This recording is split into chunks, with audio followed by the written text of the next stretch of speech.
Chiefs question to make this a Chiefs podcast here, Matt.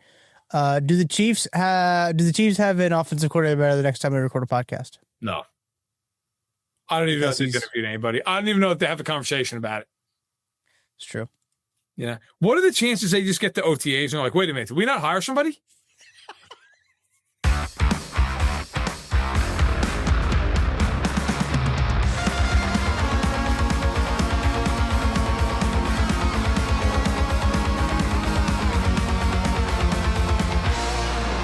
It's that football show here on KC Sports. Tucker Franklin hanging out with Matt Verderame, recapping a wild card weekend, a wild card weekend in the NFL. All kinds of crazy finishes, except for the last game. And we'll start off by talking about that. Thank you to our partners, Ben Holiday, Bottled and Bottom Bourbon. Matt, how are you doing? How was your weekend? I'm doing better than the Chargers. I'm doing the Chiefs may be doing better. Maybe they might be in Cancun for all I know. Sure. But the weekend was good. I covered Bears-Packers Saturday night. Amazing game. Wild game. I got to say, like, the atmosphere at Soldier Field was bonkers. The fourth quarter of that game with the press box. I mean, people were just going nuts. That was really cool. So, good times. Got into Chicago early. Went to, I lived in Chicago for years. So, went to my favorite pie shop. Got a little peanut butter chocolate pie that I still haven't dug into yet. But when I do, I'm going to wreck it. And then my wife was like, you got to go to, shout out to a Genevieve's Bakery, which the cake slices they give you are like $9, but they're literally the size of a small cake. Wow. So my wife was like, get like these like 6 slices. And so she got into her slice of cake. I did not get a slice of cake. So I have a pie, you asshole. Don't have a piece of cake too. I'm waiting to eat the pie after I play pickleball for like 4 hours. I'm like, nah, I don't feel bad about it then. Sure, yeah. So we're good. But no, it was good. How was your weekend? It was great, man. I got the opportunity to just kind of chill on the couch and watch stress-free football, which the Chiefs fans haven't had a stress-free January football watching experience since, like, what, 2014? 2014. 2014? They pulled off the top of my head, by the way. Nice. Not a big deal. It was a great time on Saturday watching these games, and epic comeback by the Rams, epic comeback by even more epic comeback, I think, by the Bears. And we'll dive into those games. Bills, obviously, they beat the Jags. Eagles, they lose at home. That was tasty. Guess it's not that easy to repeat. Guess it's not. But we got to start off with the game that is, as we're recording this podcast, just ended. We're coming off of that game, watching that game. An ugly game, but Matt, what I told to you, pretty predictable. I think the outcome of this game in the performance of some of the players, I think this game was pretty predictable. You and I in our playoff predictions picked this one to go the way that it did. Obviously, the Patriots come out and they beat the Chargers. Justin Herbert lays an egg once again in the playoffs. This is now 3 straight playoff appearances for him, his only 3 playoff appearances, and he has not played very good football in any of those games. Jarrett Bailey tweeted this out. I think this is an interesting stat to share before we dive into this one. Justin Herbert in his last 10 quarters of playoff football, he's 43 of 82. That's 50.6% completion percentage. 1 touchdown, 4 interceptions. He's been outscored 72-18. Matt, thoughts on the Chargers and Justin Herbert? Well, to build off Jarrett's tweet, I mean, in his entire playoff career, if you include the first half of that Jacksonville game, he's still only thrown 2 touchdowns and 4 picks, and he's completed 52% of his passes. Like, yeah, it's not much better. Yeah, it's been awful. Look, you're going to get the same people that come out on Monday morning. Let's just say it like it is, who populate like Get Up, and are just immediately want to gaslight the shit out of you to the point that like a hot air balloon doesn't have as much gas in you. Like, and it just comes out and they're like, I don't know what he could have done there. I don't know what possibly he could have. So I got an idea. How about score some fucking points? How about that? Like, maybe give that a shot. Do anything. You know, like, I think sometimes we get so caught up in the narratives that we either expect to have or that are just kind of dumped in our laps, that like we don't look at the actual game. Here's how the actual game played out. The Chargers defense forced a turnover at like the New England 10-yard line early in the first quarter, Yes. The tip ball by Tart that gets picked off. I think it was Hensley, I believe. It was picked off. The Chargers immediately go 4-and-out and get no fucking points out of it. Yep. Like, is that all on Herbert? No, but I got to be fair. If you gave the Chiefs the ball there, not this year, not this fucking team, but like in past years, you'd be like, okay, Mahomes probably going to get it in the end zone. Even last year, yeah. Probably going to get in the end zone. Burrow, probably going to get in the okay, they don't even get points.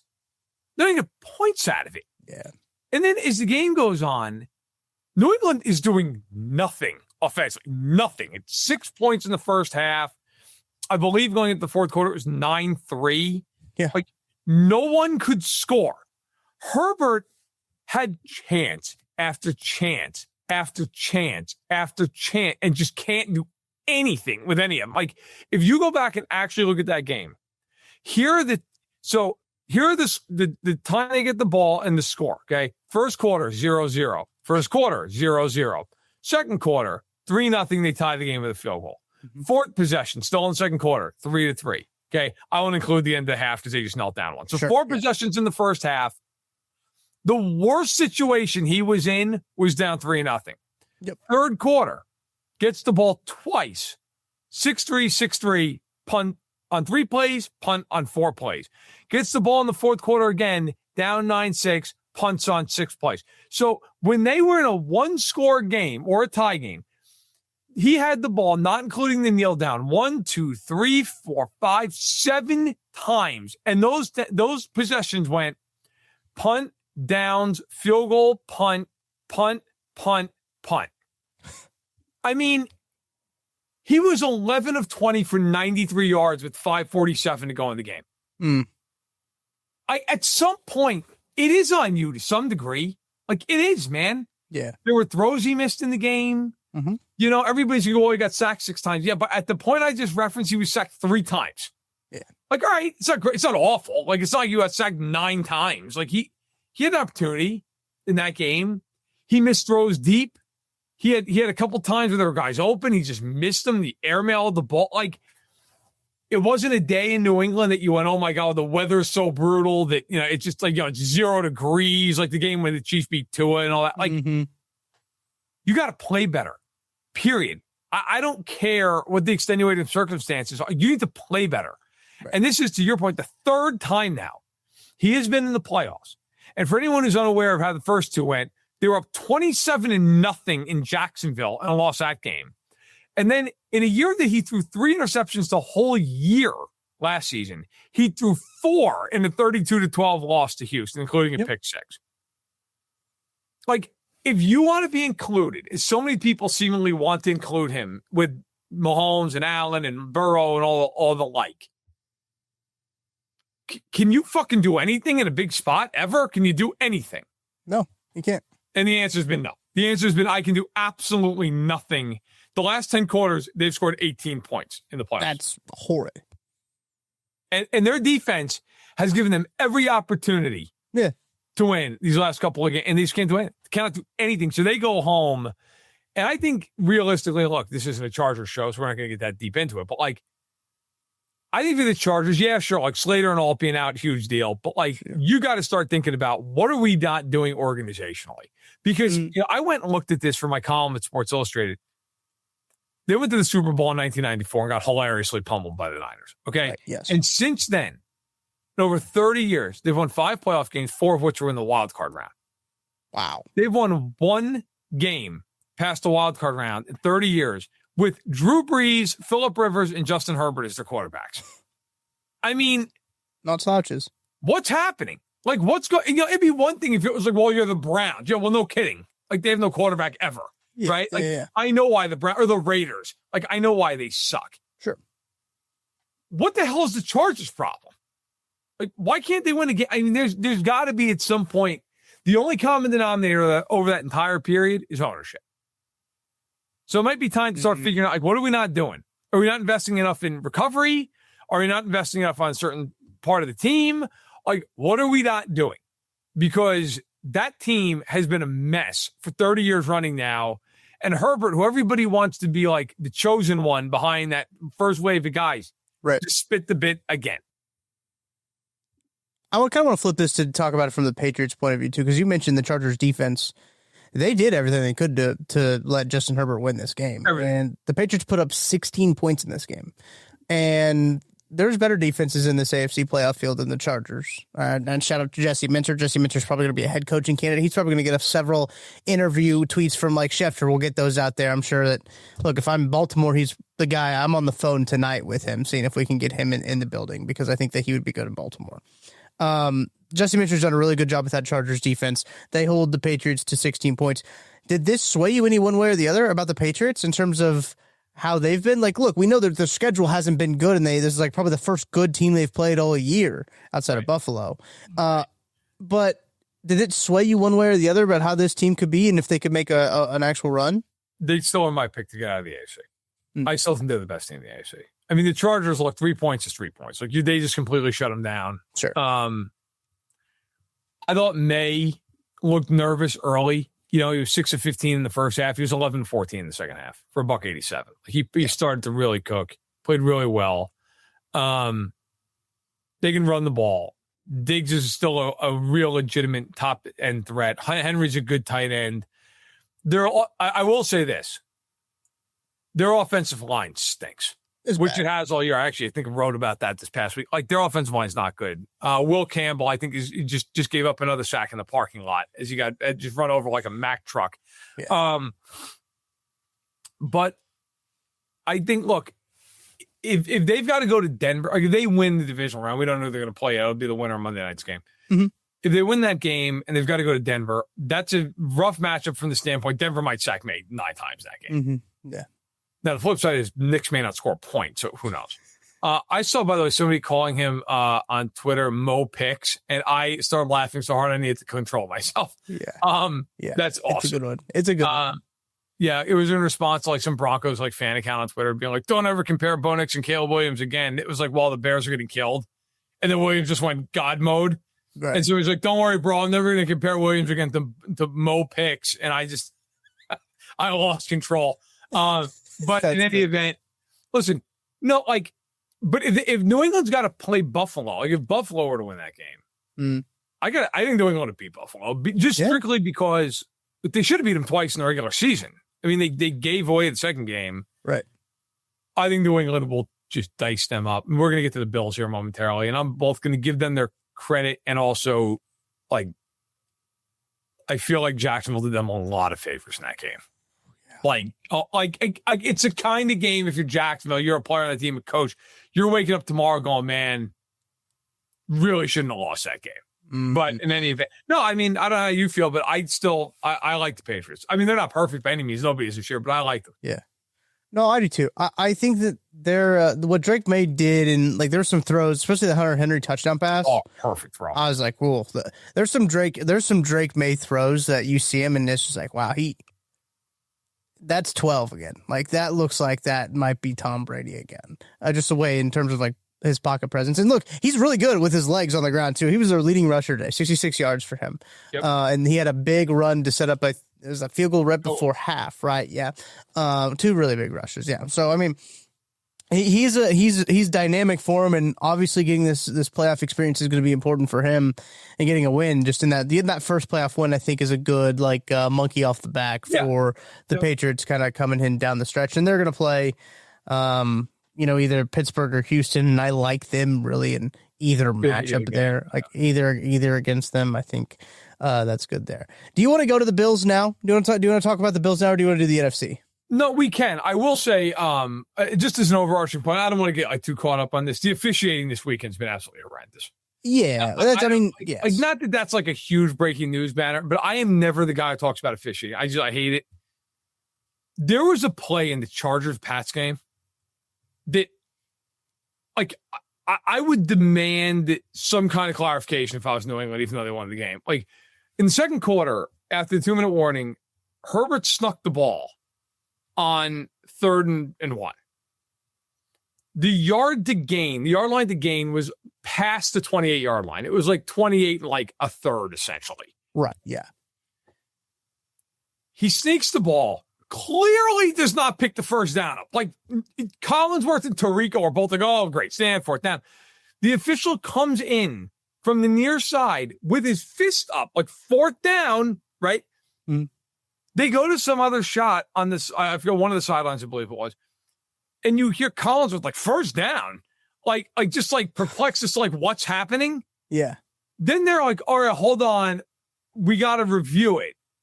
They go to commercial. They come back. They're like still first down. Collinsworth at this point is halfway out of the booth. Like, just like, what is happening? Like, how the hell is that a first down? Then what kills me, where I really like kind of lost my mind, was they show the field. They've started to get ready for first down. The ball is on the 28-yard line. I'm like, now hold on a minute. He had to get past the 28, like clearly had to get past 20. The ball is touching the 28-yard line. Right. Yeah. Where you marked it is short. Like anyone with eyes can see this. Yeah. No. Then, and I guess this can dovetail to the Bills-Jags game. At the end of the first half, when they ruled that Jacksonville had snapped the ball with 1 second left. Yeah. Listen, I'm here for any like football version of the Montreal screw job that can happen to the Bills because it's always hilarious. Bro, he did not snap the ball with 1 second. There was zeros on that clock, and then he knew it wasn't even close. I think it was close, but like it wasn't close when you slowed it down. It was not close. Was that Gene in the booth who was like, well, he was moving in that we don't do points in like there's no 0.5 there. So if it's anything, it just goes up to 1. And I was like, okay, all right, Gene, nice job for saving for your buddies there. Gene's ready to call March Madness. But in any event, I was like, he blatantly did not get the snap off. Yes. Also, the guy on the right side of the line was not set. Oh, no. He came flying into the picture with like maybe like 5/10 of a second left. And for anyone who doesn't know the rule, you have to be set for a full second. There's no world that dude is set for a full second. No. Now, look, it ends up being justice. Okay, Little misses the field goal and whatever. But I'm like, right, yes. The officiating. Then there was the other play that went Buffalo's way. It didn't end up mattering, but like, they ruled it Allen and picked up the first down on that slide. Yeah. Allen slid like a counting and a half before he got to the first down marker. And then they still gave him like the ball right there. Mm-hmm. I mean, he was a yard shy. What the fuck is happening in this game? The officiating was just absolutely just an atrocity. The whole weekend it was bad. Yeah. The whole weekend was bad. I don't know that it like flipped like how a game should have gone. No. But it was just really bad. But yeah, in the Bills game, I thought especially so. But yeah, the Bills ended up beating Jacksonville because Jacksonville forgot that you're actually allowed to run the ball 2 times in a row. Right. It is crazy that I had sent a message early on in the game to one of the group chats that I was in about how I was like, man, neither of these teams are running the football. And like they're both really good running teams, and then Jacksonville ripped off three runs in a row with like Brashard Tootin, and he like got them down like at the 1 yard line. And I was like, okay, like I'm an offensive coordinator, I'm an offensive genius. Hire me, Chiefs. You just said need to run the ball. Who would have thought? I will say before we dive into that, the Bills game, the referee union is actually their CBA runs through May of 26. So the ref union is going to be in. We might have a ref lockout again. Imagine if we get a ref lockout and we got the replacement officials with the what was it, the touchdown and the touchback at the same time. What year was that? Because that was an insane year. We had the replacement refs. That was the Fail Mary year at Seattle and Green Bay. That was like 2012 or something. 2013. It was, yeah, I mean, early dawn of like internet memes too. So everything that what happened was like impact font on like a picture of a ref, just like the real long drawn out explanation of everything that happened. Replacement refs, man, there's no way they do that again. I know, I cannot imagine. 2012 was the season that they did the replacement referee. I was just trying to look it up. Yep. To Google AI there. Crisis is a little bit strong, but I mean, Cuban Missile Crisis, ref replacement crisis, about the same. When it comes, quite honestly, I'm more concerned about the refs. Yeah, I mean, it was pretty bad. I'm ready for the Lord to take me at a moment's notice. As far as the Bills-Jags game goes, look, I don't know how you feel about it. We talked a tiny bit before we went on air, but like,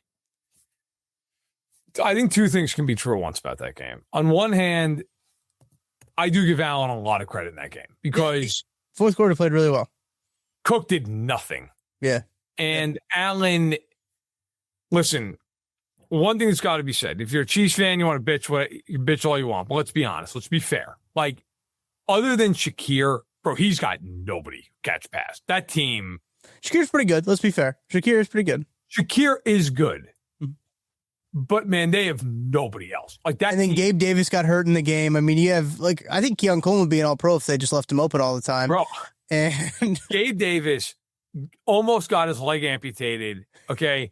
And Tony Romo was like, hey, he's got to catch that. And I'm like, buddy, that was like a funeral ball, okay, into 3 guys. Now, like, yeah, Allen put it on him, but, like, he got annihilated there. Which I'll get to Romo momentarily. But no, listen. We need to have a conversation. Yeah. Oh, my God.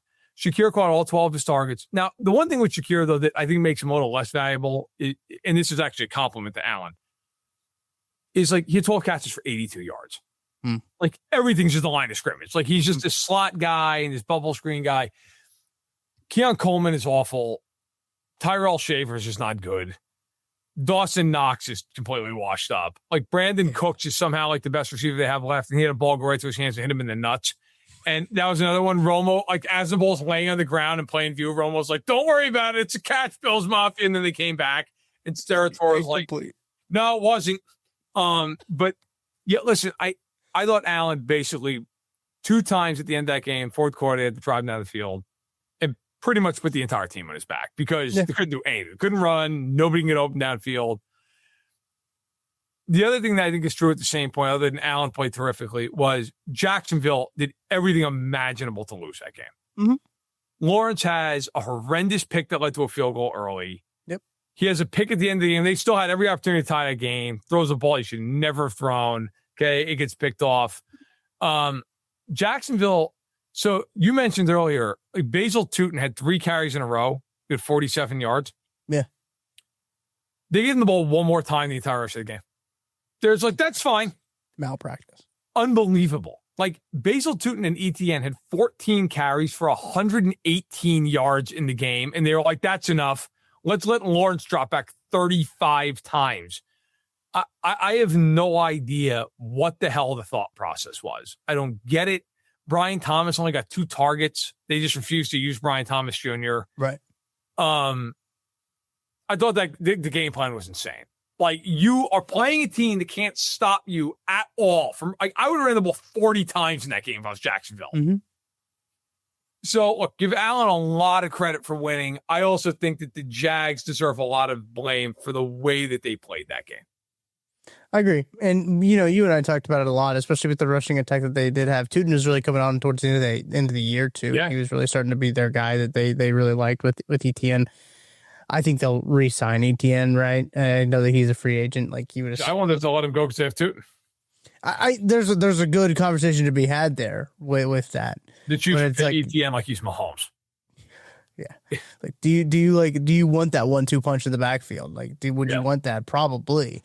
If I'm Jacksonville, I'm probably paying ETN just because of how dynamic of a player he is. But what if the Chiefs offer him 5 and 200? Is that he might be worth it for this offense? Yeah, I mean, I'd be all right with it. I would rationalize it. I'd say that. Yeah, Travis, how do you feel about being paid like a quarterback? Yeah. Because did you see Isaiah Pacheco this year? Yeah. You know, don't run into the back of anybody, and you'll be good, man. Yeah. Don't try to catch a pass behind the line of scrimmage when you're turned the wrong direction. As if you are. I always wondered if he caught that ball. Would he have run to the end? Oh, what a disaster this team was. It was so bad. But I will say, when it comes to Trevor Lawrence still, he had done really good at the end of the season of eliminating those Trevor Lawrence, what the fuck are you doing plays. And then like there was a few times where it was I was watching the game at least. I was like, Trevor, what the fuck are you doing? It was the 4th down on the read option and he dove short. I was like, that's just soft, number one. Yeah. He just run the dude over. I don't know what he was doing. I thought the same thing. Like, just lower your shoulder and truck him. Yeah, you fall forward, you're getting the first down. It was a half yard. You had 4 yards of space in front of you as I go with the guy closing in. You could have got the first down easy. That one, the interception he threw early, I was like, what the hell is he looking at? Like, because I think Buffalo dropped some guys out. Like they had him in and dropped. Can't remember who ended up getting the pick out, but they dropped him out basically just straight up over the field. But it was right in front of his face. There's no reason he shouldn't have seen the dude drop out. Yeah, he throws it right at him. And the one at the end of the game was just so dumb. And it's just like, why are you throwing that ball when you have all this time left in this game? Throw it have out of bounds. Who cares? Yeah, you have the best long range kicker in the National Football League. And you're like, here, let me make something happen on first down. Let me try to seam this ball in there. Yeah, let's probably not do that, Trevor. But yeah, I do think we need to give props to Josh Allen. Yeah, as something that we don't do very much on this podcast. But I think he did play really well in that fourth quarter. The 3 quarters leading up to it, not so great, right? But like he really turned it on in the fourth quarter, played well. James Cook, I am his biggest fan because I think that he's the most underrated player on that Buffalo Bills team because Buffalo Bills fans don't even like to give credit to what he does for their football team. He only had 46 yards on 15 touches, 15 carries. Yeah. So like Jacksonville shut him down. Jacksonville did a really good job in that department. Josh Allen ultimately came down and won that game. And I think that it sets up a really interesting matchup for me spin zone wise, how I'm going to spin this to fit my narrative with Buffalo. It's going to be unbelievable for Kansas City fans. Like, no matter what, you kind of win, you kind of lose. Like, it's going to be incredible. I said this to the lab guys, as I said, I think I can spin this anyway. Anyway, any result, I think I can spin it. I think I got a narrative to chase. Look, this is very simple for me. If the Bills win this game, then Denver's just frauds, right? Like, yeah. That's like they're 1 seed and everything. Bo Nix, and then like whatever, they're off a bye, all of it on right. To handle. Right. Yeah. If the Bills win for the rest of time, if you're a Chiefs fan, you're like, it's enough about Josh Allen. He lost to Bo Nix. Right. Correct. So like, those are your narratives, boys and girls. Like, it's as simple as it. Now, look, I am of the opinion with Allen. Like, I know there's that like a large segment of Chiefs fans who are like, oh my God, I don't want to win the Super Bowl because then he's like in Mahomes' class. Here's my honest opinion on that. Well, if he wins a Super Bowl, he's earned enshrinement into that upper crust, right? Like, but I would also say for Chiefs fans, guys, Mahomes has won 3 of them. Like, Allen is not even touching Mahomes' legacy without winning multiple Super Bowls. He's just not. Like Brady and Manning in that regard, right? Nobody thought like Peyton Manning winning a second Super Bowl would mean anything to Tom Brady. Right. I mean, I think we're living in the moment right now. So it's sure. Like, oh God. And like, yeah, if Allen wins the Super Bowl, by the way, he's going to be considered the best player in football. And frankly, he ought to be if he wins the Super Bowl. But like historically, like 20 years from now, nobody's going to be like, hey, remember that one time he beat Jacksonville and went to this? Like, nobody's going to give a shit. Nobody cares. Okay, so like Brett Favre won a Super Bowl and won 3 straight MVPs, and there's not a soul alive who's like, wait a minute, Brett Favre's better than Tom Brady or whatever. Like, I think if Allen wins it, give him credit. Also, by the way, I'll be frank. I think anybody who comes out of the AFC is getting killed in the Super Bowl, but that's just my 2 cents. Which, speaking of that, the Eagles, they will not be repeating as they went down. We both picked the Niners in the upset and were rewarded for our faith. George Kittle blew his Achilles out, and I was like, damn, that might be it. But then, look, ye of little faith. I forgot that the Eagles treat the second half like an extended halftime. Right. Never score a point in it. So they went home.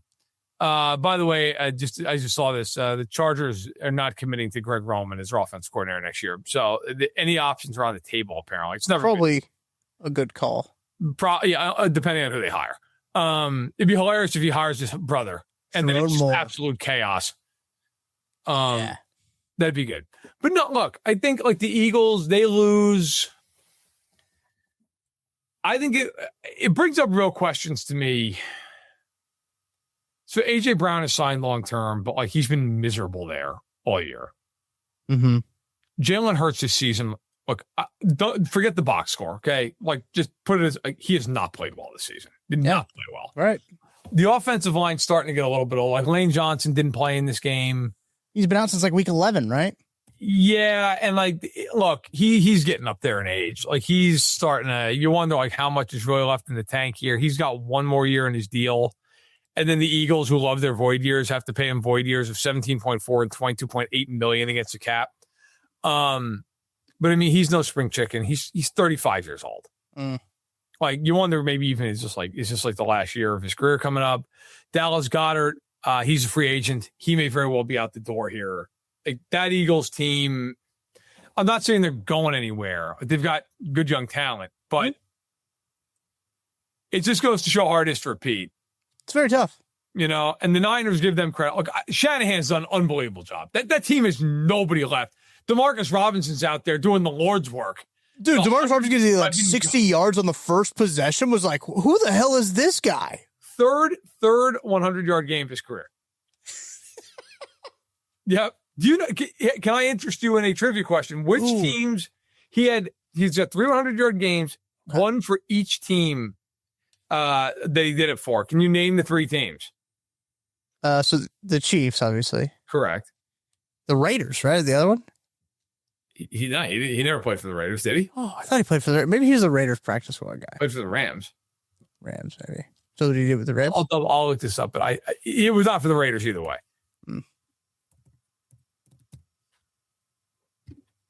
Yeah. I don't know. The Ravens. Oh, I forgot about him being on the Ravens. So did I. I forgot about Demarcus Robinson Ravens era. So did I. The Ravens. The Ravens. Yep. Wow. That's crazy. By the way, you're right, by the way. He was signed by the Raiders. He was also then released by the Raiders.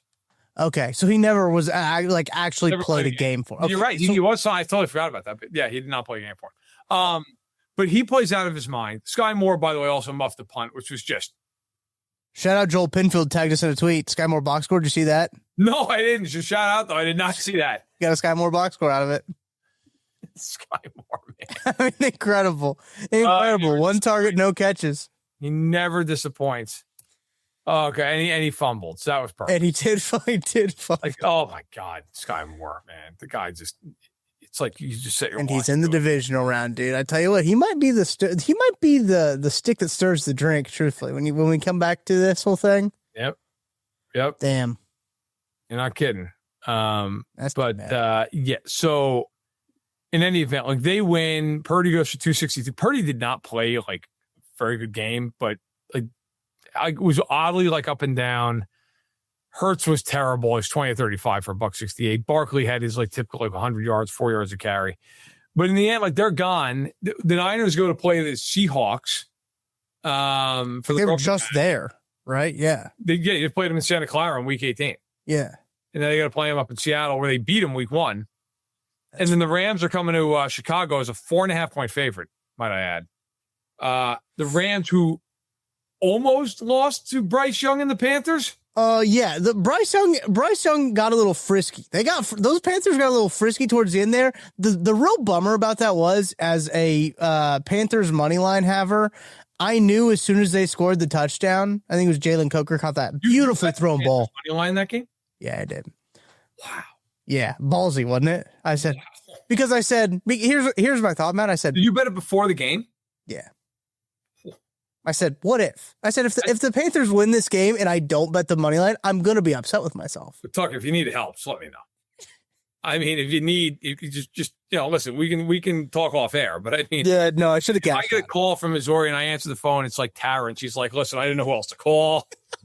He's betting the Pacers Wizards money line parlay. Like, I don't think we're going to have a house.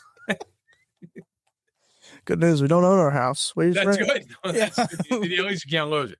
Can't do it. But no, when he threw that ball, I'm trying to find here. When he threw that touchdown pass, Bryce Young, a beautifully thrown ball, by the way. Great touchdown pass. He did play like shockingly well. Yeah, 2:43 left in the game, and I said, that's too much time.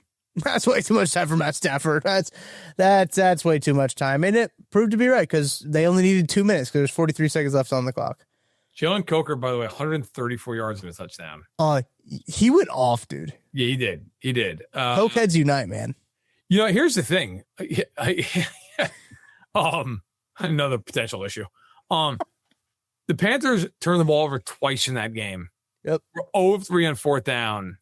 Yep. And yet almost won because they're 4-4 in the red zone, and the Rams also had a turnover. Like the Rams, I think when they play their best, they're the best team in the league. I'd agree with that. But man, they have some weeks where it's just like, you guys all right? Mm-hmm. You guys good? Like, what's going on out there?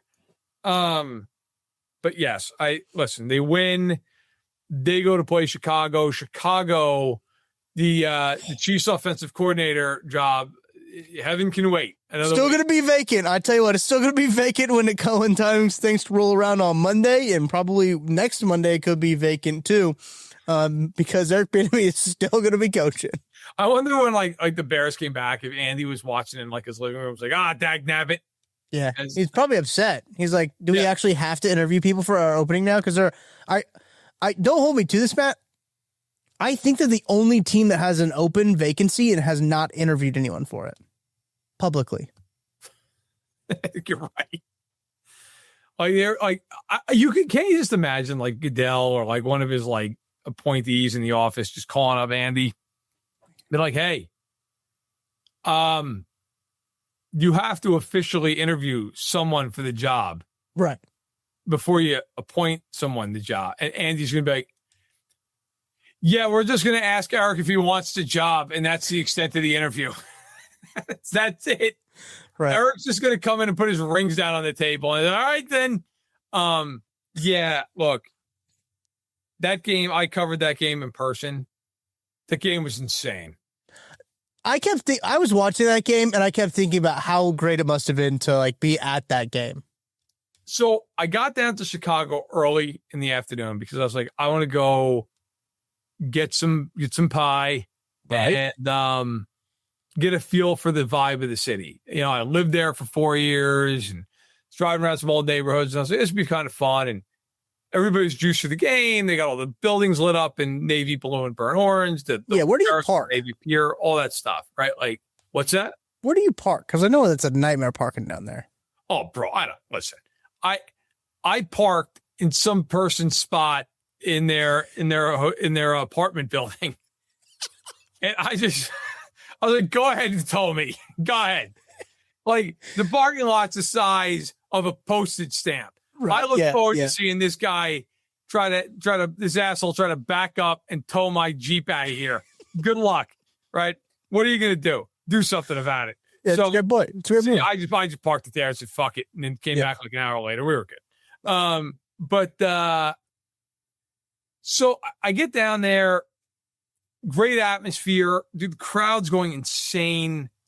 And they immediately get down 21-3. And you're like, all right. So fast. It was so fast. Right, immediately, right? Ben Johnson's like 4th and 37 on our own, too. Not a problem. Like, up top. That was insane. It was unbelievable. Like, unbelievable. It was like, is Ben Johnson okay? Like, does he need to be, like restrained at some point here? Like, what is going on? He didn't see the special team side of his play sheet. He didn't know that he had that. It was unbelievable. Yeah. So they get down 21-3. All right, this game's toast. Right. I mean, Jordan Love's cooking like crazy. Yeah. The Bears look shot. Really well. Yeah. But the Bears have done this like all year long, where the Bears don't play football for half the game and then just all of a sudden turn it on. Oh yeah. So I wrote like 2/3 of my column. I'm sitting there. I'm watching this thing unfold, and as I'm watching it unfold, I'm just like starting like, all right, it's 21-6, 21-9, whatever. Mm-hmm.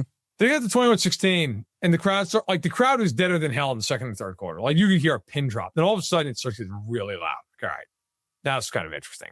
And I will say, like, Soldier Field, just the way I guess it's built, it's kind of vertical, so it gets loud, and then the Bears start playing this like bear raid siren when they're on defense. Dude, it is deafening in that stadium. Like, bear raid. Then they've got something that I'm not quite familiar with the fuck's going on, but it's like a chipmunk on the like on the big board. It's a chipmunk on the crossbar, and like it makes noises, and like the Bears fans like mimic the noise. It's fuck nuts. Okay, complete lunacy broke out at Soldier Field. So it's 21-16, but then the Packers scored with like 6 minutes left. They're like, all right, that's the end of this. Yeah. Mm-hmm. Then Williams makes one of the greatest throws you'll ever see in your life. Right. Which in the moment, I still was like, yeah, all right, they're going to lose. That was an amazing play. Mm-hmm. And then they scored. And then your boy McManus just can't hit a kick. Like, just cannot do anything. Misses an extra point, misses the field goal. When they miss the field goal, you're like, they're going to lose. Uh-huh. Here it comes. And obviously it all shook out. The place is going absolutely bonkers. Every national media member that was there, all going to the Bears locker room. My editor's like, go to the Packers locker room and find out, like, LaFleur's getting fired. So go down there. I'm like, okay. So as like Club Dub is playing over the way there, yeah, I'm in like the world's biggest funeral on the Packers side of the stadium. But yeah, it was unbelievable, man. It was. I didn't get out of that stadium until 1:15, 1:20 in the morning. Wow. People were still just going crazy, but sure. it was awesome. It was cool. I'll be back there next week to cover Bears Rams. Selfishly, shit. I mean, I hope the Niners beat the Seahawks so I can just hang out. Yeah. Assuming if the Bears do win, although this is going to be an interesting game. Against the Rams. The Rams are a little bit better than the Packers, but in any event, yeah, it was a crazy game. The playoffs have been awesome to this point. Just bonkers, man. Yeah. Like, it's been really good. I hope it continues on Monday night, even though that game, like, oh God, I don't think it's gonna. It's gross. Might be a close game. I don't know if it's gonna be good. It might be 9-3, like it was in this Chargers and Patriots game, pretty late. Yeah. But that might be the final score of this game. But who knows? We'll have to find out. Well, let's talk about those matchups. But first, we got to take a break. We've already gone 40 minutes into this podcast, kind of rolling through, talking about just some awesome football that we got to see this week. And that was always great when the playoffs start and these games get to kick up. But now we have our divisional matches. We know the days that these teams will play. We don't know the times yet. We won't know that until Monday night's game gets done. But we know the days where these matchups will take place. We're going to talk about those potential matchups and some more stuff going on around the NFL. We'll be back right after this. Chiefs. Success in real estate takes more than vision. It takes the right financial partner. When someone takes something rundown and turns it into something great, that's called a comeback story, like Brain Group. They take distressed properties here in KC, completely rework them, and then turn them into valuable real estate. But that kind of work needs the right bank behind it. Enter Emprise Bank. They're not about cookie-cutter loans. They saw Brain Group's vision, backed them, and now they're making big moves in Kansas City real estate. Talk about your partner in possible. Emprise doesn't do one-size-fits-all financing. They invest in potential and back growth. Visit emprisebank.com/KC to learn more. Emprise Bank, member FDIC, equal housing lender. Hey, what's happening, people? It is Benny Heiss, KCSN betting analyst. And while the Chiefs may not be in the playoffs, that doesn't mean there is not plenty of action to go around for the rest of you that are still crazy fans of the National Football League. And with DraftKings Sportsbook, an official sports betting partner of the NFL, it makes every playoff moment feel bigger. So whether you're looking at individual matchups in the wild card or for a possible Super Bowl matchup or for futures come postseason time, DraftKings has your back. And they also have your back with early exit protection. If the player in your eligible NFL prop goes down at any point in the first half, guess what? You can still get paid in cash. What an opportunity. What a way to be able to enjoy the playoffs and not worry about anybody that you include in those props going down, especially early on, and ruining the rest of all of your legs. So here's what you do. You download the DraftKings Sportsbook app, use the code KCSN, that is code KCSN, to turn $5 into $300 in bonus bets if your bet wins. In partnership with DraftKings, the crown is yours. Remember, if you have a gambling problem, call 1-800-GAMBLER. New York, call 8778-HOPE-NY or text HOPE-NY. Connecticut, call 888-789-7777 or visit ccpg.org. On behalf of Boot Hill Casino in Kansas, wager tax pass-through may apply in Illinois. You must be 21 plus in most states. Void in Ontario. Restrictions apply. Bet must win to receive bonus bets which expire in 7 days. Minimum odds required. For additional terms and responsible gaming resources, see dkng.co/audio. Limited time offer. Let's talk about some of these matchups, Matt, because you brought it up. You talked about the Bears Rams. That's going to be a good one. But let's start in the AFC with the Bills and the Broncos, because we touched on a little bit lightly in terms of from narratives from Chiefs fans' point of views of like what we can kind of hammer into the ground, whatever kind of goes our way, we can kind of make it good. Yes. What are your thoughts on that matchup? This is such a weird matchup to me, and I don't know which way it's going to go, truthfully. I'm being completely honest when I say this. I have no idea what the hell to expect in this game. Yeah. Because you could make an argument one of two ways, in my opinion. One way is the Denver defensively, especially, I would imagine, in that building, that is going to be a very tough matchup for Buffalo. Mm-hmm. The reason being to try to give more analysis and just like, the Tony Romo-esque, like, oh boy, Jim, it's going to be hard. So we got to talk about Head too. Holy cow. Yeah, I actually wrote about him in my column. That's the first time I've ever written a word about a broadcaster. And I expected my editor to be like, you're not a media critic. And my editor was like, good, bury him. And so anyway, we'll get them. So here's the real, as deep as we're going to go here in the next few minutes. The problem I think Buffalo might have in this game is Denver's corners are really good on the outside. Right. Denver in this game is just going to say, who, by the way, is a very heavy man team anyway. Denver's just going to say, we can just man up your receivers the entire game.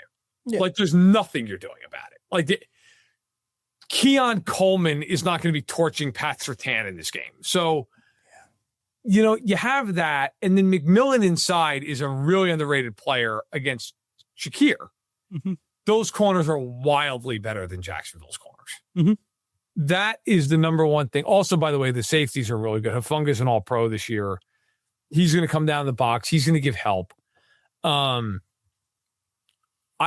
think all that is to say that if you are Denver, you can commit more guys down toward the box because you don't have to worry about getting, beat over the top, playing too high to take that away. And also Denver, by the way, is the second best team in the league, yards per carry against. So it's not like Denver's been getting gashed. And that pass rush, like Jacksonville, I wrote a lot about this week. Jacksonville's pass rush, even though they have some pretty good names, not been good this year. It's in the 20s in like every category. Denver's pass rush is significant. And Buffalo's offensive line all year has struggled picking up stunts and different, and more than anything, they've really struggled, which is odd because they're a good line, but they've really struggled with picking up free rushers on the interior. Well, Denver blitzes a shit ton, and their edge rushers are really good and get really wide. Like, I think in this game, if Buffalo is going to win, and they very well could, Bo Nix is going to have to really be put in a torture chamber in this game by McDermott. And he might. Yeah. And that's where this game becomes hard to pick because, if you said to me Bo Nix goes 9 of 24 in this game for $110, I'd be like, yeah, I can see him doing it. If Nix plays well, I think Denver wins this game. Mm-hmm. But if Nix has one of these, he's 13 of 25 for $158, then this game's probably a one-score game, and that could go any way. So I don't know how you feel. Yeah. But I don't have a great feel for the game right now. I think it could go either way. I do think it's going to be hard on Buffalo's offense. I think Buffalo in this game is going to have to play well defensively. And if they don't, I think they'll lose. But they could, because I don't think Denver's offense is any fucking good. That's the thing. And that's kind of the question you posed to me before we started recording is, do you trust Bo Nix or the Bills offense more? The Bills offense is kind of what I trust more, because this is going to be a low scoring game probably. And it's not going to be because this is two really good defenses. It's going to be because Denver's defense is so good and Denver's offense is so ass. Yeah, they're so bad. And it's a shame that they're the 1 seed. That is maybe a crime against humanity in itself. Brought up on war crimes for making them the 1 seed. It's going to be. I mean, that game, Geneva Convention wouldn't allow this. No, nor should they. This is just, to me, a game that comes down to can Bo Nix do anything in this game? This is going to be a Bo Nix legacy game, truthfully. Can Bo Nix do? If you said to me Bo Nix doesn't turn it over and throws for 200 yards, they're probably going to win. Yeah. But I have no idea if he can do it. And then, on the other side of the coin, obviously we don't know the second AFC matchup yet. I think New England's going to be either one of those two teams. I agree, yeah. Houston, to me, is the tougher matchup. I think they'll kill Pittsburgh. And I don't see a world where Houston doesn't kill Pittsburgh. But yeah, and I know there's going to be somebody out there who's like, we know Pittsburgh beat him in New England earlier this year. Yeah, that's nice. New England turned the ball over 5 times and lost by 1 score. Right. I think New England will kill Pittsburgh. The NFC, somebody had a stat, I didn't forget who it was, on Twitter, that the Rams, Seahawks, and Niners, when they don't play each other, are 40-7 this year. Oh, holy shit. I am going to pick the Rams. Yeah. To beat the Bears. Look, I think the Bears are legitimately a good team. I think the Rams, when they play their best, can be a great team. Right. Or at least, I don't know, great. A very good team. And I just, man, like the one thing that worries me is if you watch that game, and obviously I was there for it, first half of the game, the Packers just killed the Bears throwing the ball against man coverage. I mean, they just killed them. Mm-hmm. And then the Packers second half of the game, got away from it because of some protection issues. Yeah, you know it's not going to happen with the Rams. If they're killing you with Puka Nacua and Devontae Adams in one-on-one coverage, they're not going to go away from it. They're just going to kill you for 4 solid quarters. So I worry about the Bears in that regard. I don't think it's a blowout, but I just think the Rams are a better team. Like the Rams should win that game. Are the Rams the only team that you look at on the teams left in the divisional round, and you say, if they win the Super Bowl, you're like, all right, like that makes sense? Yeah, with the quasi exception of Seattle's a really good team. Sure. But there's the obvious, like Sam Darnold. Yeah, right. Mm-hmm. And he's not been great this year. Like, so that's what makes them so weird. Because if you took Darnold out, you're like, yeah, that team's a Super Bowl team. The team can run the ball down your throat. They've got Smith and Jigba to throw it to. They've, defensively, I will say this, man. If that team gets to the Super Bowl, whoever comes out of the AFC better hope they have an off day, because otherwise they're running the ball for about 300 yards. Okay. Yeah. And that includes against Bo Nix, who I think will be on the field for about 12 minutes of that game.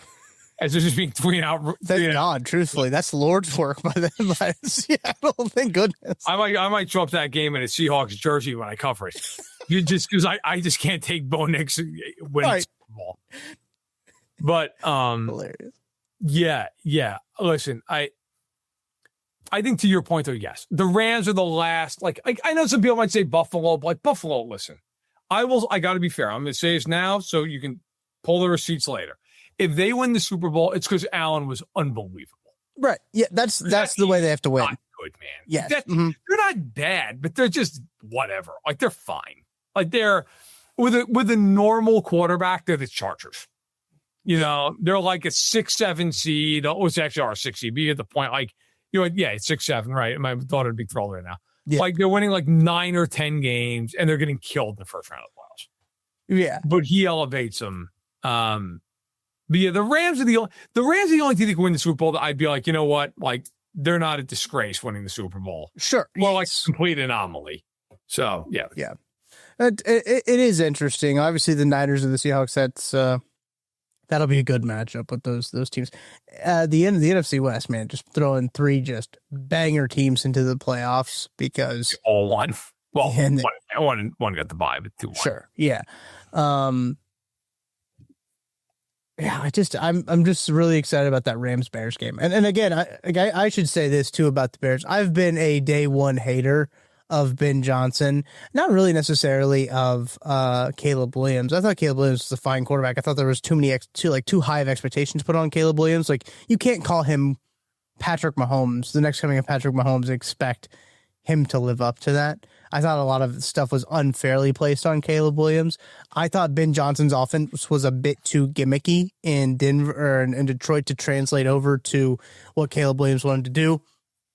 Have they ran some gimmicky plays? Yes, but I think overall it's been really good for Caleb Williams. And hats off to them. They've won game. Like, that game really impressed me. And like some of the throws that Caleb Williams does, like, you're just like, holy hell. Like, no wonder that the guy was the number 1 overall pick. He is insane.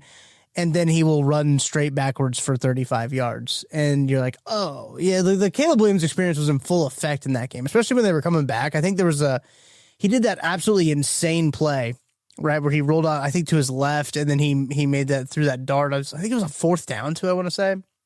Can't remember off the top of my head. I'm trying to think. That was, yes, it was. Yes. It was on 4th down. It made an insane play. The next play, he almost throws an interception. He will, like, miss some of the easiest throws you've ever seen. Yes. But then make throws like no one else alive will even attempt to make. Right. It's the Caleb Williams experience. It was on full effect on Saturday, and I gotta tip my hat to him because I thought that they were dead. I was like, oh, the Packers are coming in there, they're gonna crush them. They fight to the end. They do. They're a gritty team. They're a tough team. Give them credit. And then you got Seattle, San Francisco on what is going to be on Saturday. We don't have the time yet, but the Niners we talked about a little bit. I mean, they're like running out of bodies at this point. Kyle Shanahan. This has been probably he should probably win Coach of the Year. He probably won't, but like this coaching job has probably been the best coaching job that's been done in the National Football League in quite some time. All these are like great candidates for Coach of the Year. Sure, they should just give it to Andy just to really screw with people psychologically. Right. Yeah. Hey, did you see that team? No, I should have won 2 games. Andy elevated them the best he could. Look, I think Seattle's going to put it on San Francisco in this game. Like, I just think they're just going to eventually you just run out of gas, you know? Yeah. And I think that might just happen here. They might have, thank you for using all of your gas on knocking out Philly and Nick Sirianni. Like, that was really appreciated. We really do appreciate all of that. The Lord's work. Yeah, the nation appreciates your work that you did for knocking out the Eagles, so we didn't have to deal with the back-to-back Eagles. And Nick and Big Dom and all those guys can go hang out. If you guys thought Chiefs fans were annoying when they went back-to-back, imagine how annoying Eagles fans would have been. Yeah, someone from 3.5 hours away from Philly, believe me, you can't even imagine. You'd be able to hear that from there. But no, look, it's I just think the Niners, man, no Kittle, Pearsall's hurt, no Bosa, no one. Like at some point, it's going to be really hard. I just don't like if you're Seattle, you're basically like, we're taking away McCaffrey. Yeah. And I have no idea what else they do. Unless apparently DeMarcus Robinson's Jerry Rice, in which case. Well, Juszczyk turned into just like slant boy there for a little bit. And I was like, why is this dude catching slant balls across the middle of the field? Would Kyle Juszczyk be the best Chiefs receiver? Yes. Yeah, I feel like he would. You know? The Chiefs need a Kyle Juszczyk. I've been kind of pining for fullbacks on the timeline, like half-heartedly, but like I'm starting to think of like, hey, you know what Isaiah Pacheco needs is one more body to run into. My father is the leader of the brigade here, screaming that we like bring back a real fullback on this team. He's ready to go at a moment's notice in this hard. The East-West Shrine Bowl, which I will be at, they have a couple of fullbacks there at the Shrine. So my mission is to be able to sit down with a couple of the fullbacks that they got there and be like, hey, listen. Kansas City needs a fullback. I don't know if they're actually interested, but I'm telling you, I'm interested. And right. I need you to come. I need you to do whatever it takes to get on the phone with the boys in Kansas City and come on down. But they've got a couple of fullbacks there, and the fullbacks aren't dead. They're not dead yet because you got Kyle Juszczyk out here doing all that stuff. But let's talk about some broadcasters because right now we don't know. We don't know times for those games. We know the days that those games will play. As we mentioned, Bills and Broncos is Saturday with 49ers and Seahawks. Pittsburgh, Houston at Patriots is Sunday with Rams at Bears. That's also Sunday. Right. Also really interesting that 49ers Seahawks is Saturday, even though the Niners played today. Right. I don't make the schedule. The Bills are also on Saturday and they played on Sunday as well. Right. I think that was going to have to happen regardless, but I don't make the schedule. Nevertheless, first off, I want to say Chris Collinsworth was wearing the hell out of that sweater. He looked damn good in that sweater. Man was comfortable. I mean, it had a lot of thoughts. I saw he was wearing that sweater and I said, hell yeah, Chris. little maybe like a little vodka soda before the game. I was like, all right, now. He looked loose. A lot of people hate on Chris Collinsworth. I like Collinsworth. I always have. I do too, and there might be something just a little nostalgic for me, right, with Collinsworth, where it's just like him and Al Michaels. I would like that makes me warm and cozy. And like, look, Al, you weren't you weren't listening to the game, but like Al, I saw the comments. Yeah, it might be time for Al to hang it up. Come back next year, man. It's been announced. I saw. He said he's ready to go. He said that Amazon money still hits the bank account the same. So I am coming back. Okay. So shout out to Al, but I think Collinsworth is fine. He's way better than Tony Romo is. Yeah, if Al Michaels called the Miracle on Ice now, like, well, what would that sound like?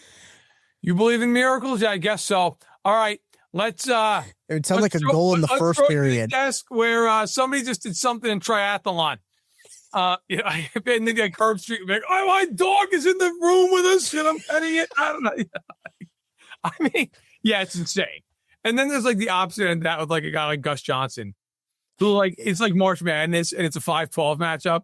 Yeah, and like Drake hits a 3, and he's like, oh, and then like you look at the scoreboard and it's like 8-6 with 17 minutes to go in the first half. All right, gosh, you got to pace yourself, bud. But yeah, look, I'm a Collinsworth guy. I also have always defended Aikman. I know I'm doing KC. Like I've always like, listen. He is the one guy, and Collinsworth will occasionally. Aikman will just flat out go after somebody if they're not playing well. He doesn't care. Yeah. And I respect that. Now, if Aikman and Buck call the Bears-Rams game, if Caleb Williams throws one incompletion, Aikman's going to go down the field and attack him. Okay. Yeah. Do you think that Caleb Williams declines a meeting with him after the first time? There's no way, right? Or maybe he does because, like, hey, you talk shit, so I'm not going to meet with you. I don't know, man. I think I'd meet with him. I think I probably would. I got the Aikman looks like he could still beat the shit out of like 99% of people on Earth. So, grew up in like Oklahoma, so like a farmhand. Like, I'm not messing with that guy. Every time they go to the booth, and they show him and Buck. Buck looks like his child. You're like, yeah, I wouldn't mess with that dude. But in any event, look, Romo on Sunday.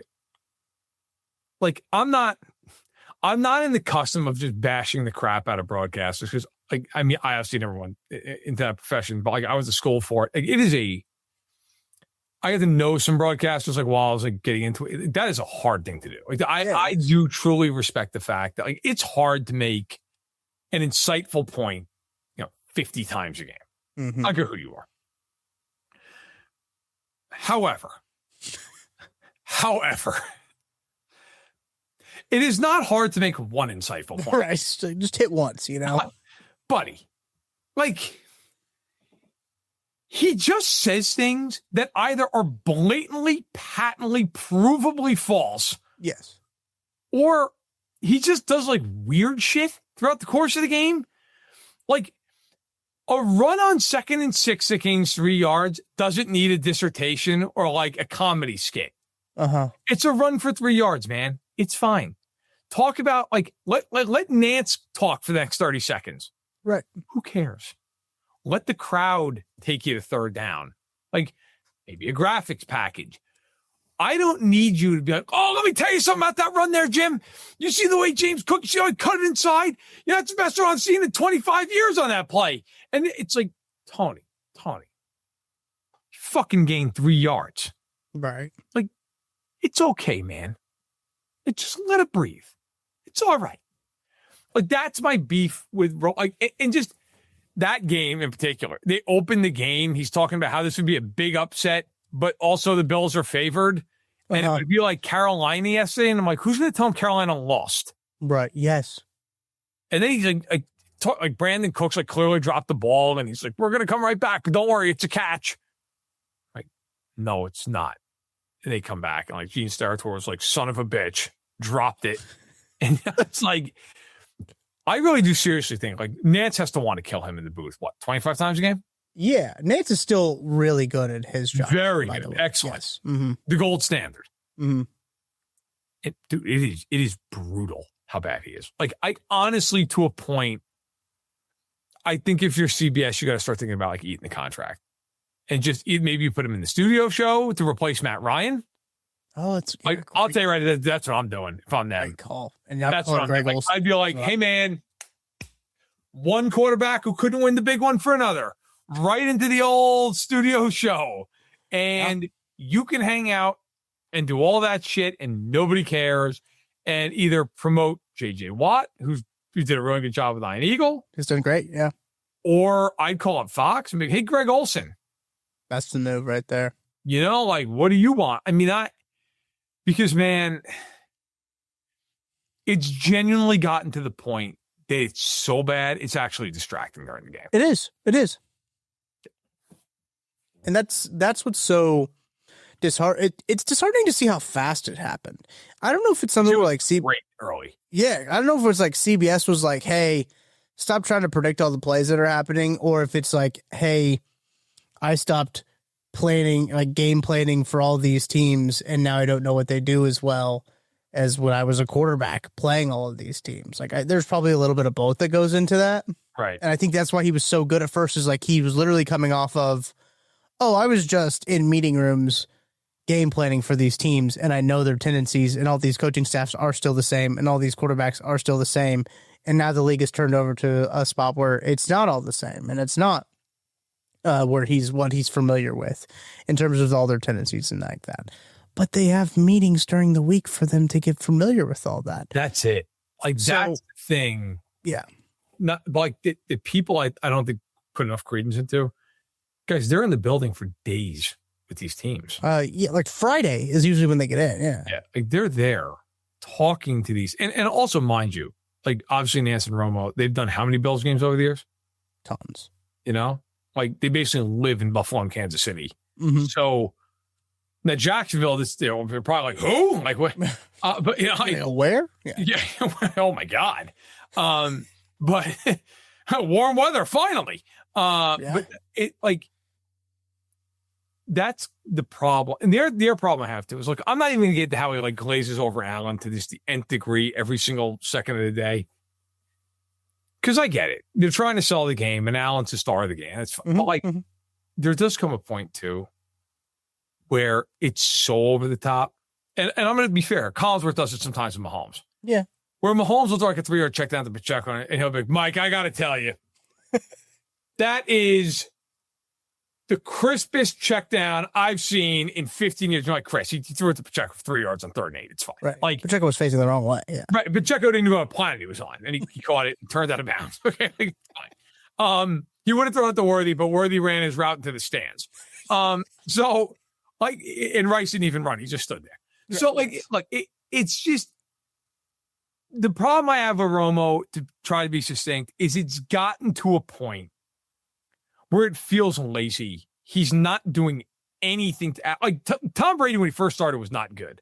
Correct. And Brady, I thought, was awesome in the Eagles-Niners game, where he was talking about how the point of the ball, like that kind of made its rounds on the internet. But like, when I was even watching him, I was like, he did a really good job explaining their quarterback, the mechanics, and how it's going to change. And he's really good at giving you insightful little, like, okay, well, he should have done this instead of that because this is why. And Romo just never does that. It's weird, bizarre, and he's always trying to be funny. Like, there was a point in the game where I think Gabe Davis caught up nothing pass because it wasn't a big deal, and Nance called it, and then there was like, I don't know, 2 seconds of silence, and just very quickly Romo just goes, "Begin, Gabe." You know, like, that's enough out of you. Just like pull the cord out of the plug, and let's just be done with this. Yeah. Like, what? It's like when you give your brother a controller, you don't really want to play with it, and it's unplugged. You know? Yeah, like you like give your child like something in the backseat, just entertain them. Yeah. You know, and you're like, all right, yeah, sure, honey, whatever. Here, you know, it's like a piece of string, like they're a cat, and they're just back there like it's like, Tony, this is a playoff game. This is, as an NFL fan, there's drama and there's intrigue and there's storylines and there's legacy, and you're sitting there like, big game. Like, but stop, please stop. Yeah. I can't take this shit anymore. Like, put anyone else on live on the mic. I don't care. Put anyone else out there. Like, he would be embarrassing if he was like their 5th broadcast team guy. Mm-hmm.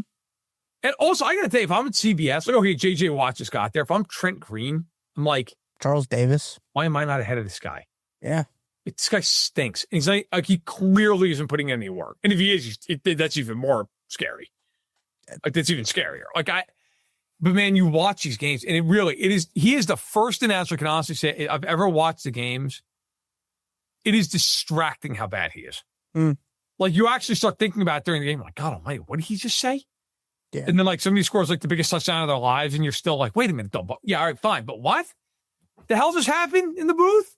Right. You know? He's squealing and making noises. We're, like, 2 games away from, like, them coming back and Nance into a hot mic's like, listen, you son of a bitch. And then it's like, oh, well, hello, friends. You know, like, we're that close. We're that close. And they step on each other all the time. That was really evident in this game where, like, Tony would keep trying to say stuff and then Nance was trying to, do his wouldn't call the game, but then Tony wouldn't get his little quips in, Yeah. And, like, I noticed that more than anything in this game is, like, how many times they stepped on each other. And that's what I should not be noticing in a football game. I'll say that. I shouldn't be noticing what the broadcasters are doing. And it is something, like, you make a really good point about, like, he does, like, detract from the game. What the goal of, like, broadcasting is to do is to build tension, right? Yeah. And like, these moments are tension in itself, and you're trying to build that tension, and then you just hear him going, oh, I don't know, Jim. I don't know. And it's just like, that's doing the opposite. Somebody asked, like, seriously, if someone could sit him down, you need to fucking stop. Yeah. Like, even when the Chiefs beat the Niners in the overtime in the Super Bowl a couple years ago, like, Nance is in the middle of, like, one of the greatest, like, moments of his career, and you just hear, oh, it's there. It's like, shut up. Just hit the mute button. My God, like, what are you doing? Oh, God, it's bad. It's really bad. By the way, quickly, like, who does the best job of building the drama is just in general, and any broadcast they do is NBC. Oh, NBC's broadcasting in any sport is superb. Like, NBC is the best. NBC, earlier in the NBA season, did a Celtics 76ers game. Yeah. That literally means nothing. And by the time the intro was done, which was done by Marv Albert, I'm a Knicks fan, and I was like, let's do it. Let's watch this game, because whoever wins this might actually be remembered 1,000 years from now. Like, it was just so. It's like the third week of the season. I remember exactly what game you're talking about. Really produced the game. You're like, but God, this game feels so unbelievably important. It was some basketball game in, like, October. Yeah. And you're like, in the end, like, who cares? You know what the NBA on NBC is going to feel like in the playoffs this year? When we get, like, an intro with, like, Knicks Cavs game 6, I am going to be. They're going to have to peel me off the wall. Like, and then meanwhile, you've got, like, the AFC Championship game, and Romo is in, like, arrhythmia because somebody's in the pool up in Jacksonville at the stadium. All right, just for the love of God, just whatever. Let's just get to the Super Bowl. Thank God NBC's got the Super Bowl. Yeah, that's the thing. It's also, I don't know if you can play playoff games in stadiums that have pools in them. I think it's got to be stopped. Yeah, no, good thing they're tearing down that Gator Bowl. And they're gonna build over the top of it. Did they slip out that they're gonna play in Orlando in that broadcast? I don't know if you listened to that. I think Nance said, like, probably Orlando, and I was just like, I was whoa. told that, like, a year ago. It's crazy. The NFL honors meetings that they're gonna go to, like, Camping World Stadium for a year. To be fair, they have that's a really pretty good stadium in Orlando for, like, no NFL team. It's like, I think it's for UCF. Jacksonville will be splitting time between Orlando and Wembley. It's gonna be great. That's right. They're going to be the Florida Jaguars at that point. They're going to be the Atlantic Jaguars, actually. Hey, man, remember when you were too young, but the Phoenix Cardinals became the Arizona Cardinals? You weren't even born yet. I was. Out of what year is that? They became, I think it was like 93, 94. They made the change somewhere in there. Yeah, I was 98 was when I was. And then there was hell, the New England Patriots used to be the Boston Patriots. Yeah. I don't remember that one happening, but I did know that. I didn't know they were the Phoenix Cardinals, though, to be fair. You didn't know they were at all? I'm going to teach you. I knew the Arizona Coyotes used to be the Phoenix Coyotes. I knew that one. Yeah, that state's just got a history of doing this stuff. Of like, we're gonna be Phoenix, yeah. 94 is when they moved, or when they changed from Phoenix to Arizona. Or you got to get Tecmo Super Bowl, not Tecmo Bowl, Tecmo Super Bowl, and throw it into Nintendo. That's back when they were the Phoenix Cardinals. By the way, that is the greatest video game of all time. And anyone who's otherwise can just have a big old heaping glass of go fuck yourself. What was that? Who's the greatest franchise player in Cardinals history? Oh God. Is it Larry Fitzgerald? Yeah, I was gonna say it's either Larry Fitzgerald, Aeneas Williams, or Charlie Trippy, who was a running back for them in like the 40s and 50s, like Ollie Matson, another running back. They traded for 11 players to the Rams in like the early 50s. Yeah, it's probably Larry Fitzgerald would be my. Larry Wilson was Larry Wilson, great safety in the 60s and 70s, played a game with 2 broken hands, both in casts, and had a pick 6. And also is the inventor of the safety blitz. Wow. There you go. That's your history lesson. Chiefs question to make this a Chiefs podcast here, Matt. Do the Chiefs have an offensive coordinator better the next time we record a podcast? No. I don't even know if they're going to beat anybody. I don't even know if they have a conversation about it. It's true. Yeah. What are the chances they just get the OTAs and are like, wait a minute, did we not hire somebody? Yeah. So wait, I guess Joe Girardi, I guess you're our offensive coordinator. Hey, Blameyer, guess what? Blameyer, yeah. Hey, Joe Cullen. Yeah, Joe Cullen. You want to be on the staff? You're a Juan Castillo, Joe? Guess what? Oh God, they are going to truly kill us all. They really are. Shout out to everybody listening to this podcast. It's went a lot longer than I thought it was going to, just talking about this weekend of football. Lots of really good football games on. So, I mean, there was a lot to talk about. I don't know if there's any other really NFL headlines that are going on around the league, but great weekend of football, man. It was. I mean, it was. Now this God, can kill all the momentum on Monday. I just saw this Colin Cowherd tweet that said NFL playoffs have been just fine without the Chiefs, and I think he should go fuck himself. Well, he also followed that up by doing a quick video that Josh Allen's like the greatest talent he's ever seen in his life. Cool, good. I'm glad we're being really measured about everything that's happening. He just won in Jacksonville by 3 points. Like, listen, he played great, but like, yeah, he did. He had a good game. Can we calm down? Like, can you imagine what the world would have been like Twitter back in if when Montana threw 5 touchdown passes and won 55-10 against Denver in the Super Bowl? Like, you know what that would have been like? Or like every Favre pass, Favre would have been just Twitter porn. I do love that. God, man, the takes on Twitter would have just been unbelievable with Brett Favre. I love that we had this really good weekend of football, and Colin Cowherd's first thought was, I should say how this pertains, how this is good because there's no Patrick Mahomes. Like, his first thought is Patrick Mahomes. Some random Chargers fan had the same tweet, and I smoked him. Good. And he was like, he didn't mention the Chiefs. He's like, this weekend's been just fine without them here. And I was like, you know what? I know that this is gratuitous and probably beneath me considering what I do like for a living now, but I was like, fuck it.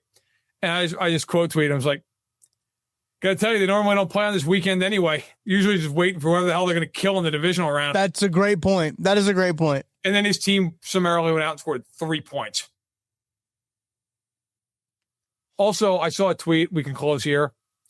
Justin Herbert has the same amount of touchdown passes in the playoffs as Juwan Jennings. Good night, everybody. Wow.